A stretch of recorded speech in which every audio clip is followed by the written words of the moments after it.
Hello everyone.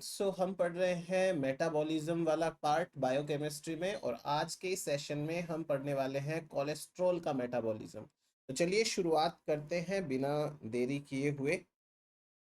सबसे पहले हम बात करेंगे कोलेस्ट्रॉल के बायोसिंथेसिस के बारे में। Cholesterol biosynthesis. हम कोलेस्ट्रॉल के बारे में एक बार फिर से पढ़ने वाले हैं सेल बायोलॉजी वाली यूनिट के अंदर, क्योंकि सेल बायो वाली जो यूनिट है उसमें कोलेस्ट्रॉल के बारे में, प्लाज्मा मेम्ब्रेन में उसके क्या रोल्स हैं, क्या रोल प्ले कर रहा है वो प्लाज्मा मेम्ब्रेन को मेंटेन करने में, वैसे टाइप से बात करेंगे। यहाँ पर जनरल बातें करेंगे।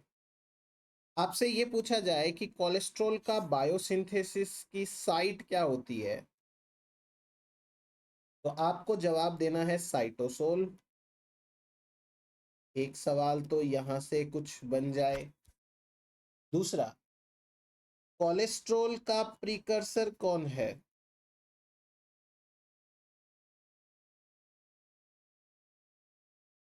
प्रीकर्सर, कोलेस्ट्रॉल का प्रीकर्सर है एसिटिल कोएंजाइम। एसिटिल कोएंजाइम यहीं से शुरुआत होगी, तो अपन देखेंगे, सारी चीजें पढ़ेंगे।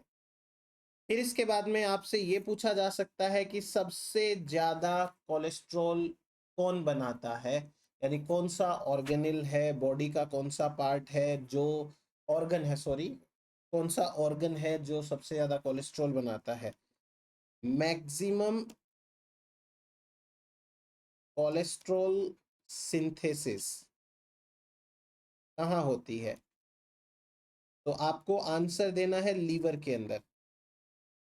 अकेला लीवर 50% तक कोलेस्ट्रॉल बना सकता है। उसके बाद में दूसरा नंबर आता है इंटेस्टाइन का। इंटेस्टाइन के अंदर 15% तक कोलेस्ट्रॉल बनता है। और बाकी पार्ट्स भी हैं, जैसे स्किन है उसमें भी बनता है। स्किन के अलावा एड्रेनल कॉर्टेक्स है, यहाँ पर भी बनता है ना। तो ये थोड़े कम इम्पोर्टेंट या कम कंट्रीब्यूशन करते हैं कोलेस्ट्रॉल के प्रोडक्शन में, तो इनको इतना ही लिखना है। फिर जो रिप्रोडक्टिव टिश्यूज है वहां पर भी कोलेस्ट्रॉल बनेगा। क्यों बनेगा भाई? क्योंकि रिप्रोडक्टिव टिश्यूज के अंदर स्टेरॉइड हॉर्मोन्स बनते हैं। एस्ट्रोजन हो गया, प्रोजेस्ट्रोन हो गया, और इन स्टेरॉइड हॉर्मोन्स को बनाने के लिए कोलेस्ट्रॉल चाहिए। कोलेस्ट्रॉल उनका प्रीकर्सर होता है। इसलिए एक नॉर्मल ह्यूमन की बात करें अपन, तो नॉर्मल ह्यूमन के अंदर कोलेस्ट्रॉल का लेवल मेंटेन कैसे रखा जाता है? जो बनता है कोलेस्ट्रॉल, उस कोलेस्ट्रॉल को डिफरेंट फॉर्म्स में कन्वर्ट किया जाता है, उसको तोड़ दिया जाता है, और उसका मतलब जो लेवल है वो मेंटेन रहता है। लेकिन किसी इंसान में कोई ऐसा डिफेक्ट आ जाए जिसकी वजह से कोलेस्ट्रॉल ना टूटे या कम ना हो, तो उसे हाइपर कोलेस्ट्रोलेमिया हो सकता है, जिससे ब्लड के अंदर कोलेस्ट्रॉल का जो वॉल्यूम है वो बढ़ जाता है, और फिर हार्ट स्ट्रोक आना, इस तरीके की कंडीशन होती है। पर खैर, अपन बात करते हैं एक बार सिंथेसिस के बारे में। देखो, कोलेस्ट्रॉल की सिंथेसिस में आप ये 5 स्टेप याद रखना, मैं आपको सारी चीजें बता रहा हूँ। कोलेस्ट्रॉल का बायोसिंथेसिस वहीं पे होगा जहां उसके एंजाइम्स होंगे, और ये एंजाइम्स प्रेजेंट होते हैं साइटोसोल के अंदर। एक एंजाइम एंडोप्लाज्मिक रेटिकुलम के अंदर भी होता है, पर most of the enzyme cytosol में होते हैं। या फिर माइक्रोजोमल फ्रैक्शंस। माइक्रोजोमल फ्रैक्शंस का मतलब क्या हो गया कि जब प्लाज्मा मेम्ब्रेन टूट जाती है और टूटकर वेसिकल्स बना लेती है, तो इसे कहते हैं माइक्रोसोम। तो छोटी मोटी ये वेसिकल्स हैं, उनके अंदर भी ऐसा हो सकता है, क्योंकि प्लाज्मा मेम्ब्रेन से जो वेसिकल बनेगी, तो साइटोसोल का पार्ट है वो ही पैक हो जाएगा इसके अंदर, तो वो एंजाइम पैक हो जाता है। अब कोलेस्ट्रॉल की बायोसिंथेसिस में सबसे पहले क्या करना है? सबसे पहले हमें एसिटिल को एंजाइम ए को जोड़ जोड़ के HMG को एंजाइम में बनाना है, बीटा हाइड्रोक्सी, बीटा मिथाइल, ग्लूटराइल को एंजाइम में ये बनाना है।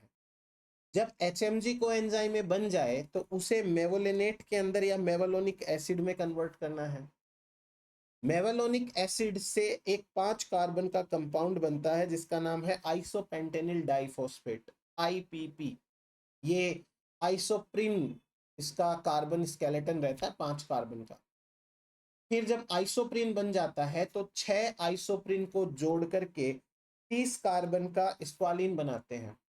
एक आइसोप्रिन में 5 कार्बन होते हैं तो 6 के अंदर 30 कार्बन हो गए। फिर उन 30 कार्बन में से 3 कार्बन को वापस हटाया जाता है और बनता है कोलेस्ट्रॉल। तो अब अपन एक एक करके ये स्टेप समझते हैं, आराम से आप भी समझते जाइए। पहला स्टेप है synthesis of HMG coenzyme A.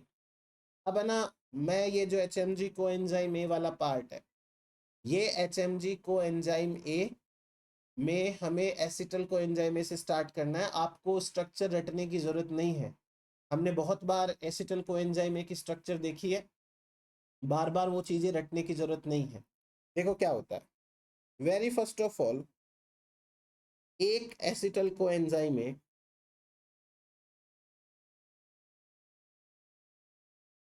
यानी 2 कार्बन, इसके साथ में दूसरा एसिटल कोएंजाइम ए यानी 2 कार्बन, और ये 4 कार्बन के ऊपर थायोलेज एंजाइम काम करेगा।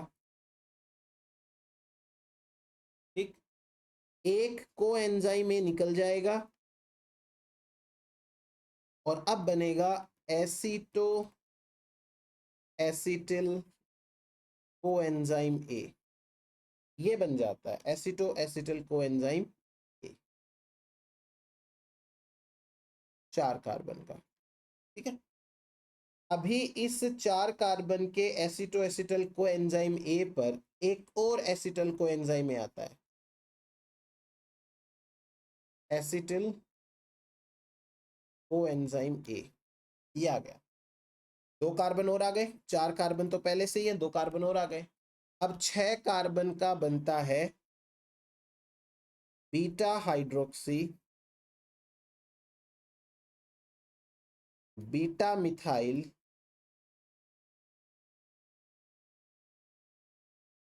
ग्लूट्राइल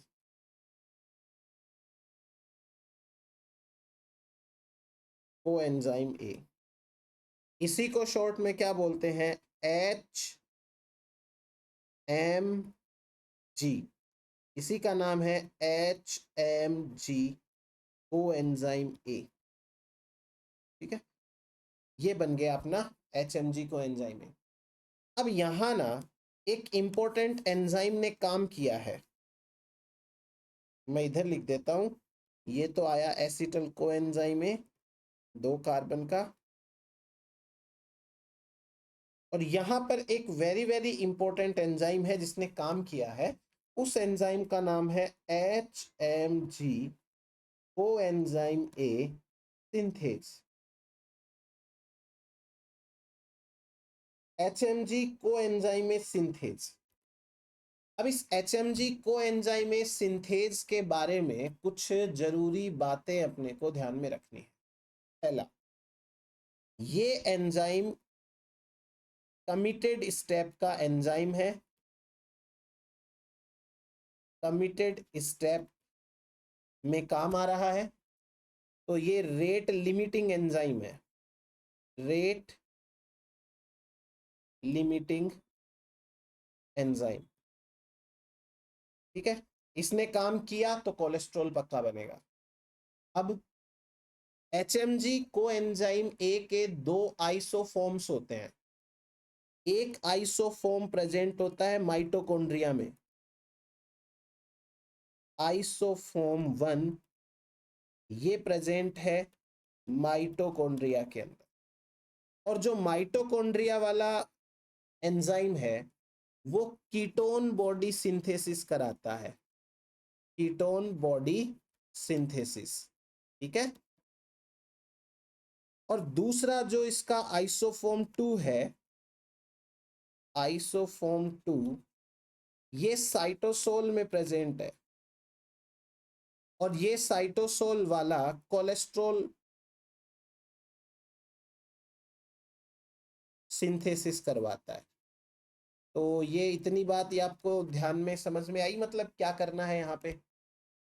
HMG को एंजाइम ए सिंथेज नाम का एंजाइम है और ये एंजाइम दो कंपार्टमेंट में पाया जाता है। माइटोकॉन्ड्रिया में जो है वो कीटोन बॉडीज बनाएगा और जो साइटोसोल के अंदर है वो कोलेस्ट्रॉल बनाएगा। दो एसिटल को एंजाइम ए से एसिटो एसिटल को एंजाइम ए बनेंगे, थायोलेज एंजाइम काम आएगा। और एसिटो एसिटल को एंजाइम ए पर एक और एसिटल को एंजाइम ए काम करेगा, तो HMG को एंजाइम ए बनेगा। अब दूसरे पार्ट पे आते हैं अपन, फॉर्मेशन ऑफ मेवलोनेट। अभी ना अपने पास में सॉरी मैंने कुछ गलत बता दिया, this is not the committed step enzyme, ये नहीं है भाई, सॉरी। अभी ना अपने पास में HMG को एंजाइम ए तक तो बन गया था पीछे। अब इस HMG को एंजाइम ए के ऊपर काम करेगा HMG को एंजाइम ए रिडक्टेज। ये है कमिटेड स्टेप का एंजाइम, ये काम करेगा एंजाइम। यहां पर हमारे पास में कितने कार्बन हैं, 6 कार्बन। अब इस एंजाइम को काम करने के लिए 2 NADPH चाहिए और ये NADPH साइटोसोल में पेंटोज फॉस्फेट पाथवे से आएंगे। 2 NADPH कन्वर्ट हो जाएंगे NADP+ के अंदर, मतलब इनके इलेक्ट्रॉन निकल गए। HMG को एंजाइम ए का रिडक्शन हो जाएगा और यहाँ पर को एंजाइम ए है वो भी निकल जाएगा।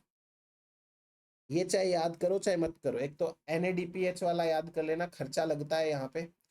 और HMG को एंजाइम ए है वो बन जाएगा मेवालोनेट, 6 कार्बन का कंपाउंड है मेवालोनेट, ये बन जाएगा।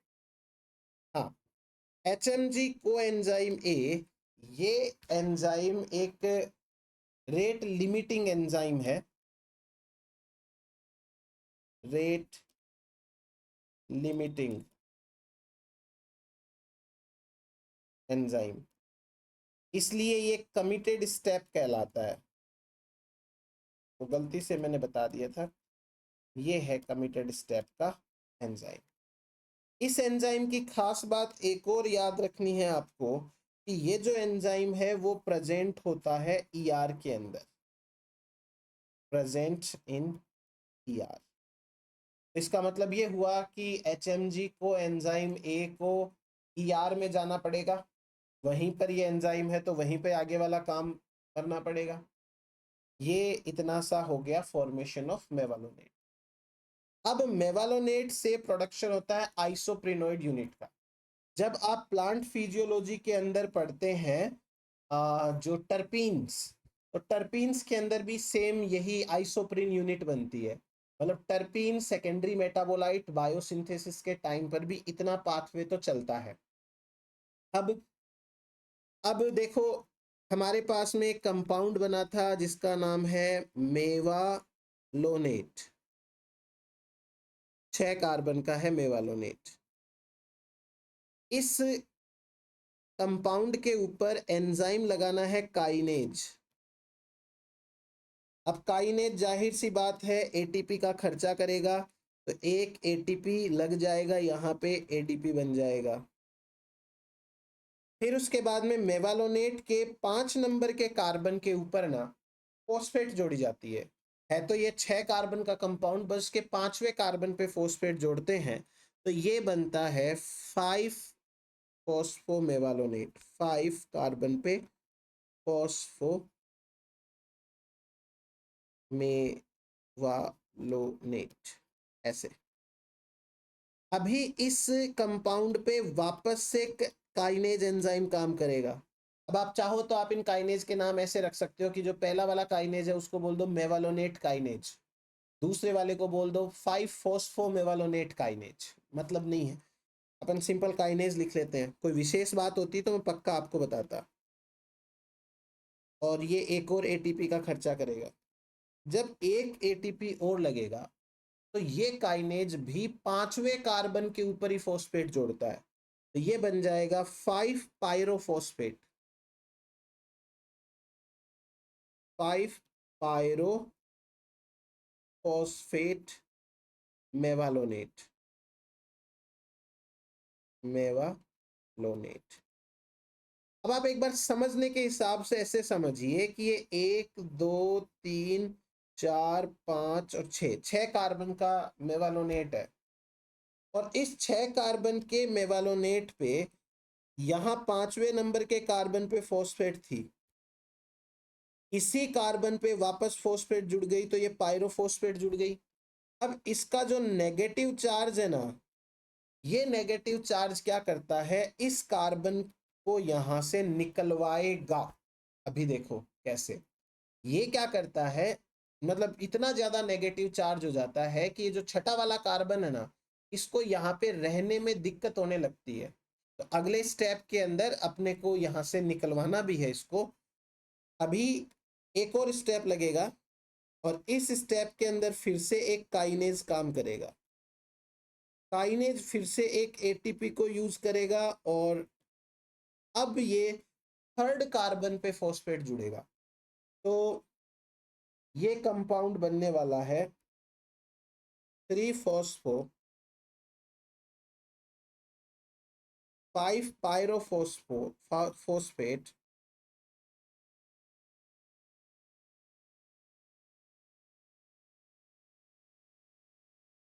मेवालोनेट कंपाउंड बन गया। तीसरे कार्बन पे एक फॉस्फेट, पांचवें कार्बन पे दो फॉस्फेट, वो भी पायरोफॉस्फेट के फॉर्म में। ऐसा नहीं है कि एक कार्बन मतलब इस कार्बन पे एक फॉस्फेट इधर है और एक फॉस्फेट इधर है, ऐसा होता तो अपन इसको बिसफॉस्फेट बोल देते, ये पायरोफॉस्फेट है। चलिए कंपाउंड बना 3 फॉस्फो 5 पायरोफॉस्फेट मेवालोनेट। अब है ना इस कार्बन सॉरी इस कंपाउंड के ऊपर जो नेक्स्ट एंजाइम लगेगा, नेक्स्ट एंजाइम इसका नाम है decarboxylase, pyrophosphomevalonate decarboxylase. Simple सा डी कार्बोक्सिलेज लिखो आप, डी कार्बोक्सिलेज। ये क्या करेगा, एक कार्बन को कार्बन डाइऑक्साइड के फॉर्म में हटा देगा। तो ये कार्बन डाइऑक्साइड यहां से हट गई है। साथ ही साथ ये थर्ड कार्बन की जो फॉस्फेट है उसको भी हटा देगा। ये थर्ड कार्बन की फॉस्फेट है वो भी हट गई है। ऐसा होने से एक कंपाउंड बनेगा और इस कंपाउंड का नाम है आइसो पेंटेनिल पायरोफॉस्फेट।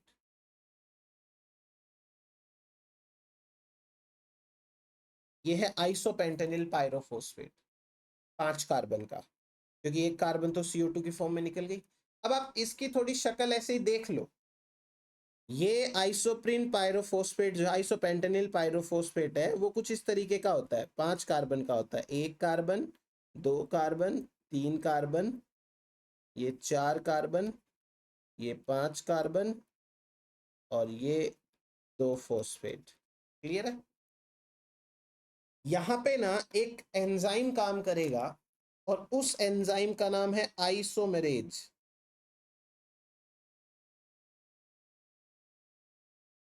आइसोमेरेज, आइसोमेरेज तो पता ही है क्या करेगा।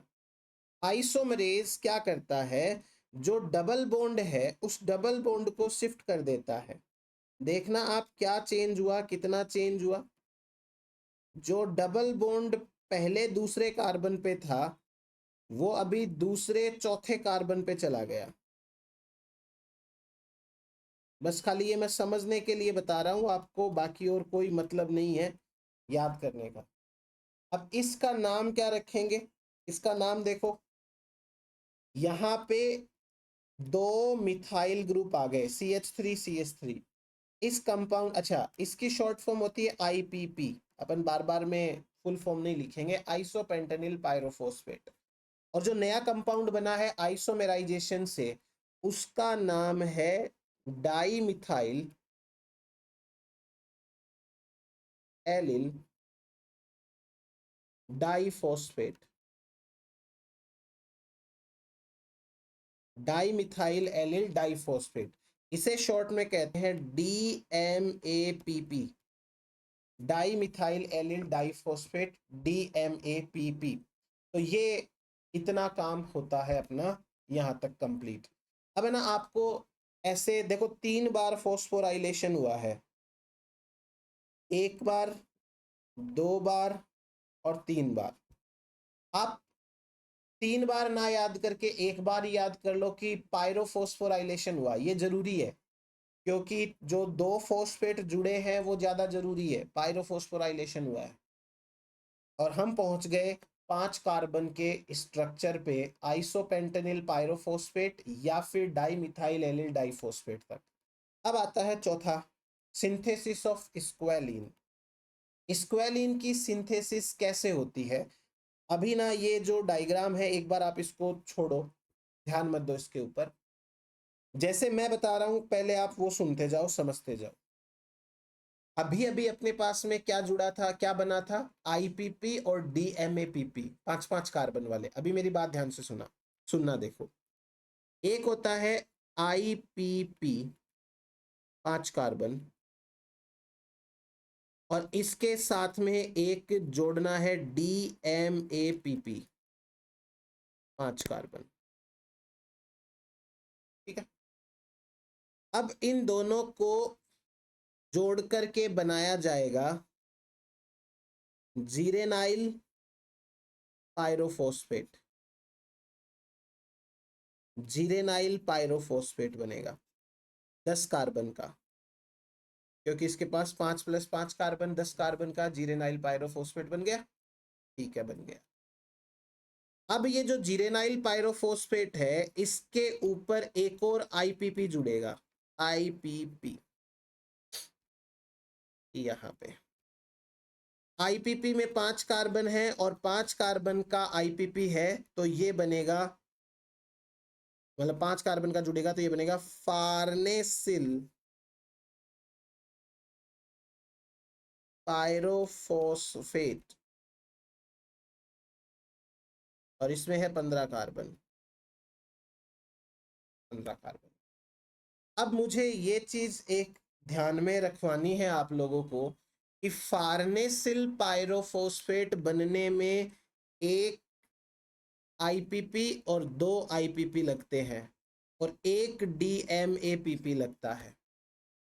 समझ गए? अब क्या करना है? अब ये करना है, अच्छा इसको जीरेनाइल पायरोफॉस्फेट को जीपीपी बोलते हैं शॉर्ट में, और फार्नेसिल पायरोफॉस्फेट को एफपीपी बोलते हैं शॉर्ट में। ये बन गया ना? अभी आपको ये करना है कि 2 unit FPP, 2 FPP, 15 + 15, 15 carbon plus 15 carbon, 30 carbon. ये देखो 2 एफपीपी, 2 एफपीपी पे एंजाइम काम करेगा स्क्वेलिन सिंथेज। ये एंजाइम एक NADPH यूज करेगा और मैग्नीशियम या मैग्नीजाइन को एज को फैक्टर यूज करेगा और पायरोफॉस्फेट निकालेगा। फिर इससे क्या होगा, ये 13 कार्बन का स्क्वालिन बनेगा, और इसी स्क्वालिन को रीराइट करेंगे तो कुछ ऐसा बनेगा। अब देखो, इतनी मुश्किल चीजें आपको मतलब लर्न करने की जरूरत नहीं है, एक एक स्ट्रक्चर याद करो, कोई मतलब जरूरी नहीं है। हाँ, बट थोड़ा सा पता होना चाहिए कि भाई हाँ स्ट्रक्चरल कंपोनेंट है, कैसे है। स्क्वालिन बन गया अपने पास में। अब आते हैं अपने लास्ट स्टेप पे। स्क्वालिन को कोलेस्ट्रॉल में कन्वर्ट करना है तो 2 काम करने पड़ेंगे। एक काम करना पड़ेगा कि इसको एक तो साइक्लाइज करना पड़ेगा, और दूसरा काम करना पड़ेगा 3 कार्बन हटाने का। 19 स्टेप लगते हैं यहाँ पे, 19 स्टेप्स। अब 19 स्टेप्स तो याद करना कोई समझदारी वाली बात भी नहीं है, इतना तो अपन रिसर्च कर भी नहीं रहे हैं, है ना। तो शॉर्ट में चलते हैं अपन। स्क्वालिन बना था अभी 30 कार्बन का, जिसको रीराइट किया था। इस पे एंजाइम काम करेगा इपॉक्सीडेज हाइड्रोक्सिलेज साइक्लेज। साइक्लेज नाम याद रख लो। साइक्लेज क्या करता है, NADPH को यूज करता है एंड ऑक्सीजन यूज करता है, वेरी इंपॉर्टेंट, ये इंपॉर्टेंट है, ऑक्सीजन यूज हो रही है। और ये साइक्लाइज हो जाता है तो 30 कार्बन का लेनोस्टेरोल बनता है, अगेन इंपॉर्टेंट इंटरमीडिएट। लेनोस्टेरोल के ऊपर 19 रिएक्शंस चलती है और 19 रिएक्शन के बाद में फाइनली ये कोलेस्ट्रॉल बनता है 27 कार्बन का। तो भाई इतना ही याद करें आप, ज़्यादा इसमें देखो जाने की ज़रूरत भी नहीं है। तो कोलेस्ट्रॉल का बायोसिंथेसिस 5 स्टेप में हुआ। अच्छा एक चीज़ और बता देता हूँ, कभी कभी कुछ बुक्स के अंदर 4 स्टेप भी दिए हुए हैं, जैसे लेनिंजर पढ़ोगे आप तो उसमें 4 स्टेप दिए हैं। एक आती है सत्यनारायणा करके बुक है, उसमें 5 स्टेप दिए, मैंने ये वहीं से लिया है क्योंकि उसमें डायग्राम अच्छे दे रखे थे। ये इजी डायग्राम है तो आप ये वाले याद करना।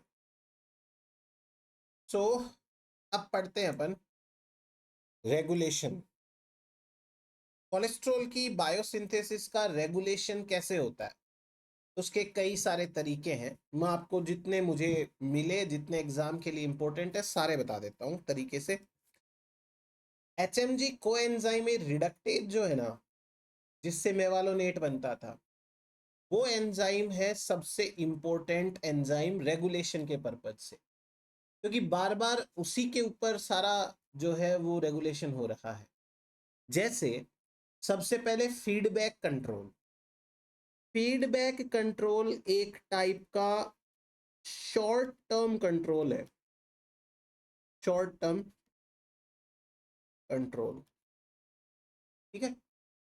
शॉर्ट टर्म कंट्रोल का मतलब क्या हुआ कि जैसे ही प्रोडक्ट यानी कि कोलेस्ट्रॉल इंक्रीज होगा तो ये इनहिबिट करेगा HMG कोएंजाइम ए को, सिंपल। तो ये फीडबैक इनहिबिशन का एग्जांपल हो गया, फीडबैक कंट्रोल का एग्जांपल हो गया। हाई कोलेस्ट्रॉल लेवल जैसे ही होगा तो ये फीडबैक इनहिबिशन हो जाएगा। फिर उसके बाद में जो दूसरा इंपॉर्टेंट है हार्मोनल कंट्रोल का, ये हार्मोनल कंट्रोल समझते हैं कैसे होता है। वेरी फर्स्ट ऑफ ऑल आपको एक छोटी सी चीज याद रखनी है, और वो छोटी सी चीज ये है कि ये है हमारे पास एंजाइम। इस एंजाइम का नाम है HMG कोएंजाइम ए रिडक्टेज।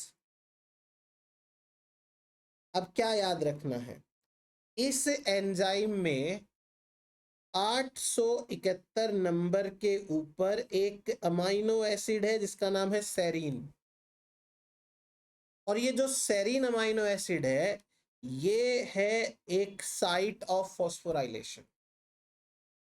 जब इसके ऊपर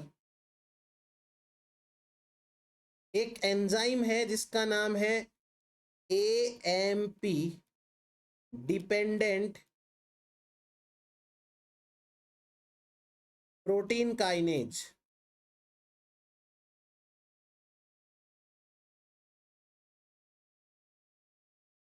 AMPK, तो ये एंजाइम इसका फॉस्फोराइलेशन कर देगा, ठीक है। वही सेरीन रहेगा 771 वाली पोजीशन के ऊपर और इसके ऊपर फॉस्फेट जुड़ जाएगी। जब इस एंजाइम के ऊपर फॉस्फेट जुड़ती है तो ये इनएक्टिव हो जाता है, और जब इसके ऊपर से फॉस्फेट हटती है तो ये एक्टिव हो जाता है। अब सोचने वाली बात यह है कि इस एंजाइम को कब तो करना है इनएक्टिव और कब करना है एक्टिव। अब आप खुद दिमाग लगाओ, जो मैं बोल रहा हूं उसको समझ के। यदि ये एंजाइम एक्टिव हुआ ना, तो ये एसिटल को एंजाइम ए को पकड़ पकड़ के कोलेस्ट्रॉल वाले पाथवे में ले जाएगा, मतलब ये खुद नहीं लेके जाएगा, पर ये एक्टिव हुआ तो एसिटल कोएंजाइम में कोलेस्ट्रॉल बन बन के बैठ जाएंगे। कोलेस्ट्रॉल बन के बैठ जाएंगे तो एसिटल कोएंजाइम में क्रैब साइकिल में नहीं जा पाएंगे, एनर्जी नहीं प्रोड्यूस होगी। ऐसी कंडीशन कब आएगी? जब एनर्जी नहीं चाहिए, जब एनर्जी रिच कंडीशन हो, जब सेल के पास में ऑलरेडी बहुत सारा एनर्जी है, तो सेल को अपने एसिटल कोएंजाइम ए को क्रैब साइकिल में नहीं भेजना है। तो इस एंजाइम को कब एक्टिवेट करना है? जब एनर्जी बहुत ज्यादा हो। और ऐसा नेक काम कौन करेगा? इंसुलिन। जब एनर्जी रिच कंडीशन होती है तो इंसुलिन हो गया, थायरोक्सिन हार्मोन हो गया, ये हार्मोन चलाते हैं एक छोटी सी इफेक्टिव सी सिग्नलिंग, और उस सिग्नलिंग से फॉस्फेटेज एंजाइम एक्टिवेट हो जाता है। और फॉस्फेटेज जैसे ही एक्टिवेट होगा तो ये एंजाइम को एक्टिव कर देगा, फॉस्फेट हटा के, और एक्टिव एंजाइम ज्यादा कोलेस्ट्रॉल बनाएगा। अब दूसरी तरफ इसका उल्टा ले लो। अब इस एंजाइम को रोकने की जरूरत कब है? जब सेल को एसिटल को एंजाइम में चाहिए क्रैब साइकिल के लिए। तो ऐसा नेक काम कौन करता है? ग्लूकागोन। ग्लूकागोन के साथ में एक और याद रखो, ग्लूकोकॉर्टिकॉइड। ग्लूकोकॉर्टिकॉइड्स। और ये क्या करेंगे? सॉरी, ये अपनी सिग्नलिंग चलाएंगे, और इनकी सिग्नलिंग से ये एंजाइम एक्टिवेट होगा। तो ये हार्मोनल कंट्रोल कैसे किया जाता है उसके बारे में। फिर उसके बाद में इस एंजाइम का जीन लेवल के ऊपर भी कंट्रोल होता है। HMG को एंजाइम रिडक्टेज का जीन लेवल के ऊपर कंट्रोल होता है, और उस जीन लेवल कंट्रोल को बोलते हैं लॉन्ग टर्म कंट्रोल। इसको बोलते हैं लॉन्ग टर्म कंट्रोल। क्योंकि यदि जीन लेवल के ऊपर कंट्रोल किया जाएगा ना, तो एंजाइम की कॉन्सेंट्रेशन कम हो जाएगी, और जब मेन एंजाइम काम करने वाला एंजाइम ही कम हो जाए तो फिर तो क्या ही बात है। आप ना, मैं ये कहानी सुनाऊंगा आपको, आप ये 3 नाम याद करो। एक नाम है sterol regulatory element binding protein, इसे कहते हैं SREBP। इस एंजाइम को कंट्रोल करने वाला है SRBP क्लीवेज एक्टिवेटिंग प्रोटीन, स्कैप। और साथ ही साथ इनसिग, इंसुलिन इंड्यूस्ड जीन प्रोटीन। और फिर ये एक इंपॉर्टेंट बात ये भी याद करो, स्कैप एंड जो इनसिग है वो स्टेरोल के सेंसर होते हैं। यानी बॉडी में जब स्टेरोल की कॉन्सेंट्रेशन बढ़ेगी तो इनको पता चलेगा, फिर ये HMG को एंजाइम रिडक्टेज को कंट्रोल करेंगे कि रुको, पहले से स्टेरोल बहुत ज्यादा है, तुम काम करोगे, तुम और स्टेरोल बनाओगे। और जब नहीं होगी तो फिर ये वैसे कि भाई चलो अब तुम काम करो, तुम्हारा टाइम आ गया। ये 3 नाम याद करो, फिर उसके बाद आपको सब समझ में आएगा। देखो, ये है एंडोप्लाज्मिक रेटिकुलम। अब मैं एक बार ऐसे ही बना लेता हूं, ER। ये है ER की ल्यूमेन, ठीक है। इधर है साइटोसोल, और ये है न्यूक्लियस।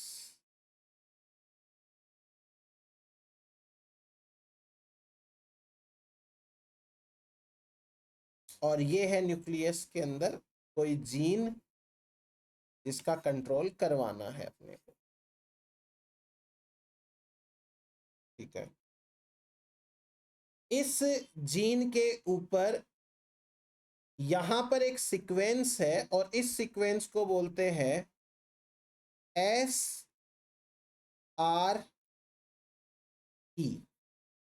SRE इसका नाम है स्टेरोल रेगुलेटरी एलिमेंट।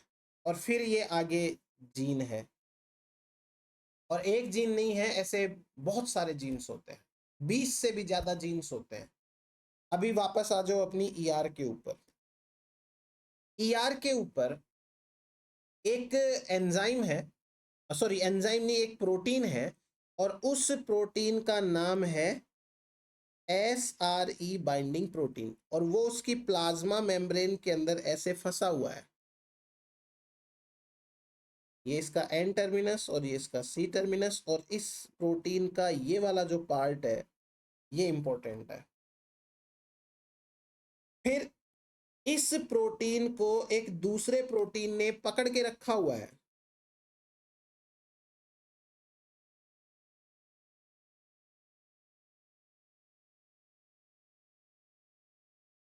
ऐसे, और इसका नाम है SCAP और इसका नाम है SREBP। तो SRBP को किसने पकड़ के रखा है? SCAP ने, क्लीवेज एक्टिवेटिंग प्रोटीन ने।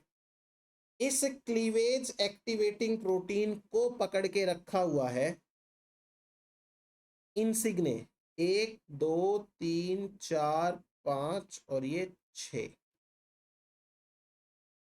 इस इनसिग प्रोटीन के साथ में दो इंपॉर्टेंट और कंपोनेंट्स हैं। यहां पे प्रेजेंट होता है एक ऑक्सिस्टेरोल, ऑक्सीस्टेरोल, क्लियर। और एक यहां पर प्रोटीन जुड़ा हुआ रहता है जिसका नाम है SEC। इसकी फुल फॉर्म होती है सीक्रीशन एस्कॉर्ट्स। एस्कॉर्ट का मतलब पहरा देना, तो ये इग्निस पर पहरा देता है कि कहीं इग्निस गड़बड़ तो नहीं कर रहा। अब एक काम करते हैं।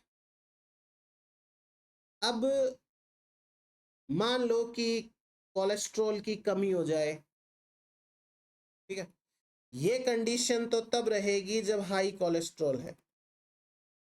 हाई कोलेस्ट्रॉल कंडीशन के अंदर, हाई कोलेस्ट्रॉल कंडीशन के अंदर ये जो प्रोटीन्स है वो ईआर के अंदर ऐसे लगे हुए रहते हैं। अब क्या हुआ कि कोलेस्ट्रॉल की कमी हो गई। जब कोलेस्ट्रॉल लेवल कम हो जाता है तो जो इग्निस और स्कैप है वो उसको सेंस करते हैं, दे आर द सेंसर। जब ये सेंस करते हैं, लेट सपोज ये ईआर की मेम्ब्रेन है और ये इधर की साइड में ल्यूमेन है, इधर साइटोसोल है। जब ये सेंस करते हैं तो सेंस करने के बाद क्या होगा कि जो इनसिग है, इस इनसिग के ऊपर यूबिक्विटीन जोड़ दिए जाते हैं, और इसके ऊपर यूबिक्विटीन जुड़ेंगे तो ये डिग्रेड हो जाएगा।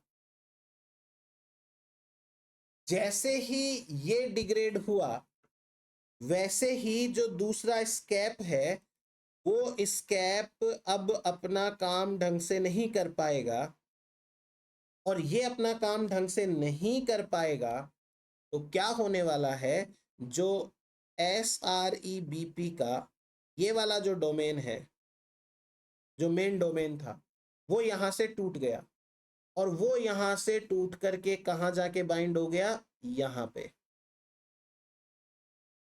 ये जो मेन पार्ट है वो निकल के भाग गया यहां से। यही पार्ट SREBP डोमेन है या रेगुलेटरी डोमेन है, रेगुलेटरी डोमेन। और अब जब ये आके यहाँ पे जुड़ेगा तो यहाँ पर होगा transcription of cholesterol biosynthesis enzymes का, इनका ट्रांसक्रिप्शन होने लगेगा, फिर कोलेस्ट्रॉल बन जाएगा। और जब कोलेस्ट्रॉल नहीं चाहिए तो फर्स्ट वाला डायग्राम देखो, वैसे व्यवस्था हो जाएगी वापस इन सब की। तो ये हो गया अपने पास में किसका, ये जीन लेवल पे कंट्रोल कैसे होता है। ये जो जीन लिखा है ये HMG को एंजाइम रिडक्टेज भी है और ये दूसरा भी हो सकता है, तो ये सिग्नलिंग रहती है अपनी इस तरीके से। फिर बात करते हैं ड्रग इनहिबिशन के ऊपर। ड्रग इनहिबिशन के अंदर मैंने आपको पहले ही बताया था जब एंजाइम पढ़ रहे थे, तो कॉम्पिटिटिव इनहिबिशन वाला एग्जांपल बताया था।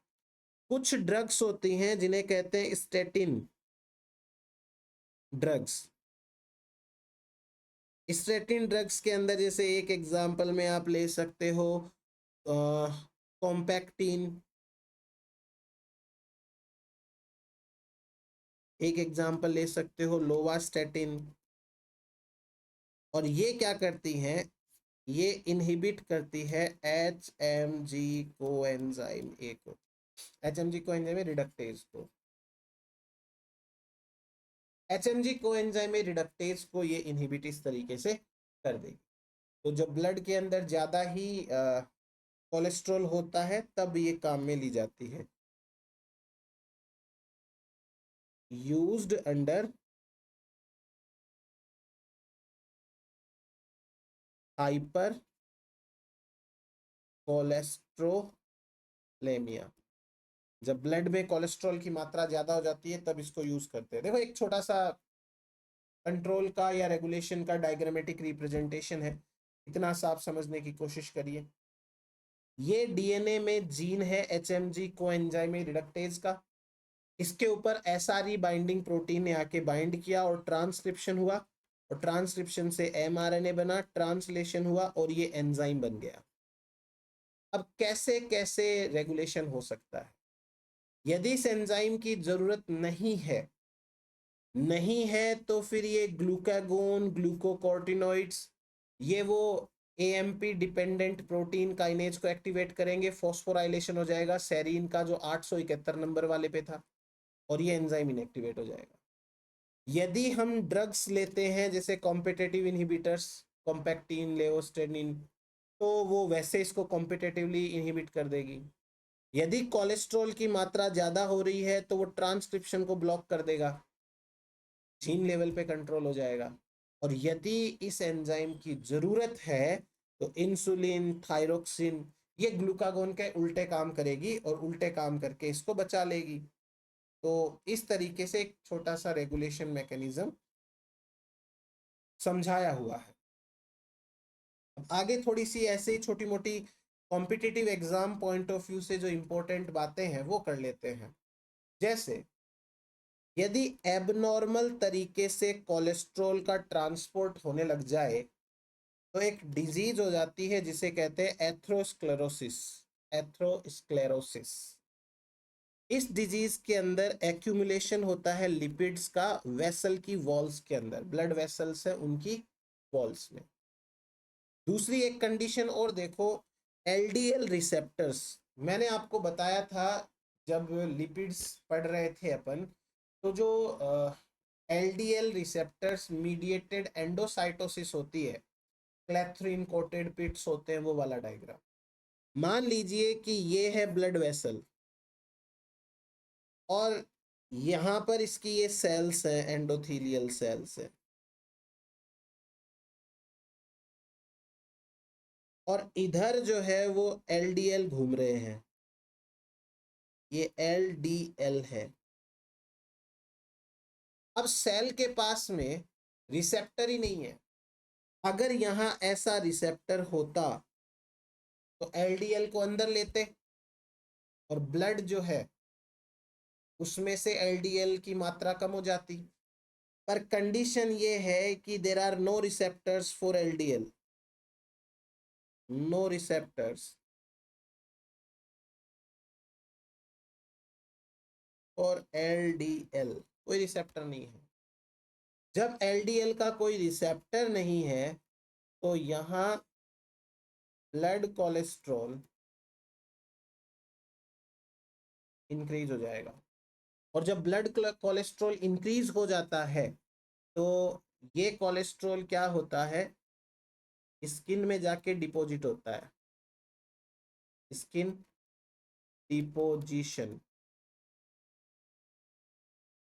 As yellow nodules. गांठें बन जाती हैं स्किन के अंदर येलो कलर की, और उन येलो नोड्यूल्स को जो कोलेस्ट्रॉल की बनी होती है उनको कहते हैं जैंथोमास। जैंथोमास। तो ये कोलेस्ट्रॉल का एलडीएल से रिलेटेड बातें हैं। अब अपन पढ़ते हैं डिग्रेडेशन ऑफ कोलेस्ट्रॉल। कोलेस्ट्रॉल को तोड़ करके बनाना है बाइल्स, बाइल एसिड्स बनाने हैं, हॉर्मोन्स भी बनाने हैं। तो बाइल एसिड सिंथेसिस के अंदर कोलेस्ट्रॉल के ऊपर एक एंजाइम काम करता है 7 अल्फा हाइड्रोक्सिलेज, वो 7वें कार्बन के ऊपर OH जोड़ेगा। ये एंजाइम रेट लिमिटिंग है, रेट लिमिटिंग एंजाइम। और ये एंजाइम क्या करता है, इनहिबिट होता है खुद, इनहिबिटेड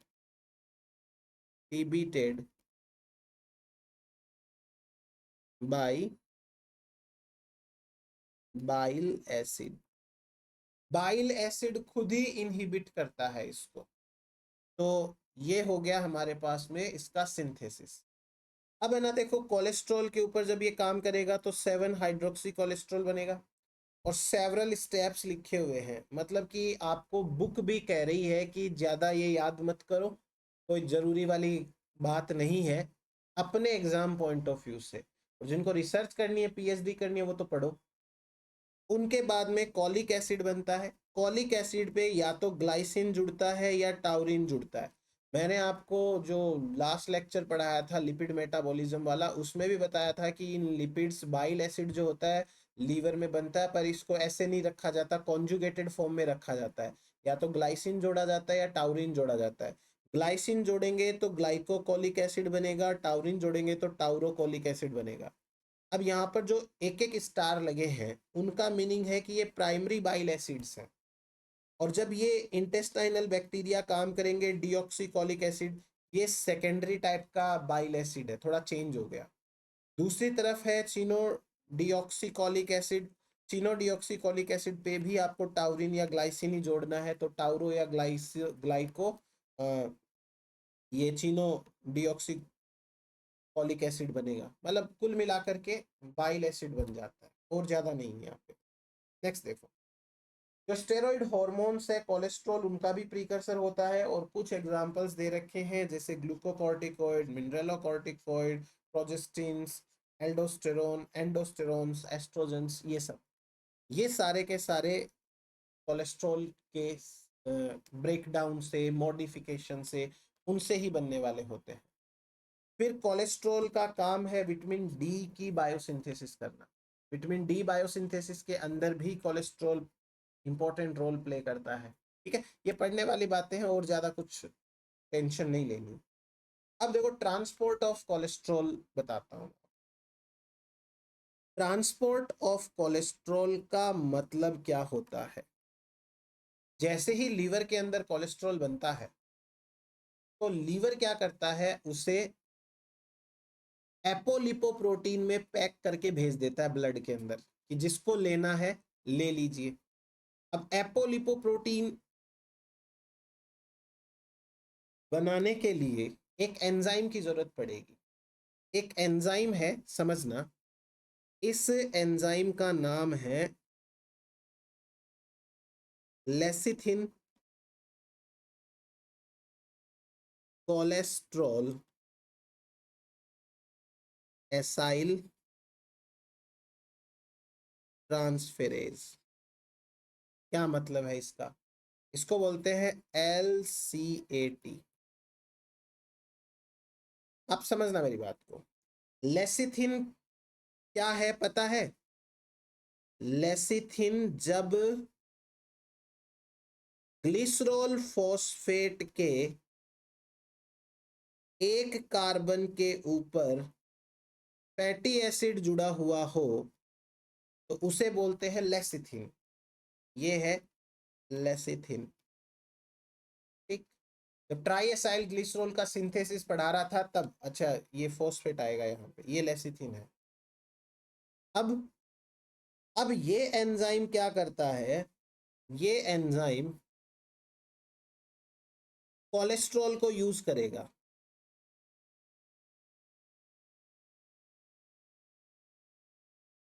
कोलेस्ट्रॉल, और एंजाइम का नाम है LCAT।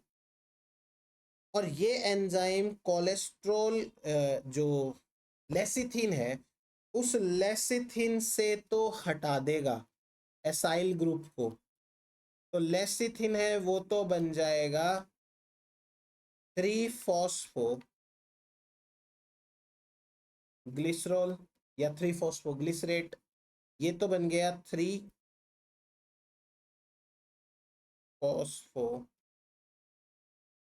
ग्लिसरेट। और जो एसाइल ग्रुप इसने हटाया ना, वो एसाइल ग्रुप कोलेस्ट्रॉल पे जोड़ देगा। ये कोलेस्ट्रॉल पे जुड़ गया एसाइल ग्रुप, मान लो ये यहां जुड़ गया सपोज एक बार, ठीक है। तो ये क्या बन गया, ये बन गया HDL। और ये HDL भाई साहब ब्लड के अंदर घूमेंगे, ब्लड सर्कुलेशन। जिसको चाहिए वो रिसेप्टर रखो और ले लो। तो ये ट्रांसपोर्ट इस तरीके से होता है। ये सारा मैंने बता दिया इधर वाली स्लाइड के अंदर, वही बात है। अब देखो बैड कोलेस्ट्रॉल और गुड कोलेस्ट्रॉल क्या होते हैं। एक कोलेस्ट्रॉल का टाइप होता है LDL। यदि LDL की कॉन्सेंट्रेशन बढ़ जाए तो ये LDL क्या करता है, एथेरोस्क्लेरोसिस करता है। इसलिए इस LDL को बोलते हैं बैड कोलेस्ट्रॉल।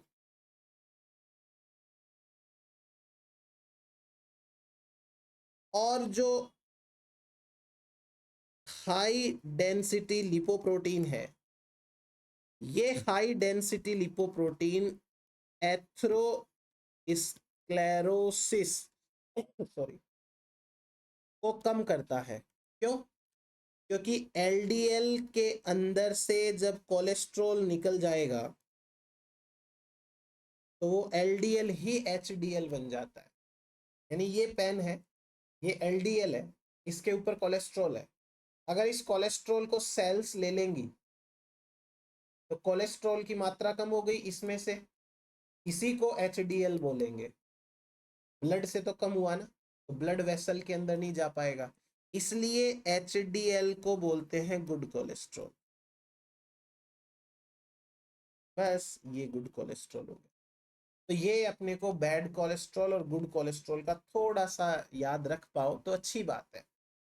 अब मैं आपको एक और चीज बताता हूँ। देखो 5 टाइप के मैंने आपको 4-5 टाइप के लिपिड्स बताए थे। किलो माइक्रोन्स है, LDL है, एक इंटरमीडिएट है, एक वेरी LDL है और एक HDL है। तो इंटरमीडिएट इधर आ जाएगा, इंटरमीडिएट डेंसिटी लिपोप्रोटीन। इनका ना जेल इलेक्ट्रोफोरेसिस के ऊपर मोबिलिटी शो कर रखा है। इससे आपको ये पता चलेगा कि किसके ऊपर पॉजिटिव चार्ज है, किसके ऊपर नेगेटिव चार्ज है। जो जितना एनोड के पास जाएगा उसके ऊपर पॉजिटिव चार्ज है वो उतना ही ज्यादा होगा। तो यदि आप इस डायरेक्शन की बात करो, सॉरी, जो जितना एनोड के पास जाएगा उसके पास नेगेटिव चार्ज उतना होगा। यदि इसकी बात करो तो इधर पॉजिटिव चार्ज रहेगा इस एंड पे, और इस एंड के ऊपर नेगेटिव चार्ज रहेगा। तो ये है अपने पास में एक छोटा सा टॉपिक कोलेस्ट्रॉल बायोसिंथेसिस के बारे में, उसके डिग्रेडेशन के बारे में, उसके रेगुलेशन के बारे में। तो आप इतना भाई अच्छे से पढ़ें। थैंक यू सो मच सब लोगों को। मिलते हैं नेक्स्ट लेक्चर में।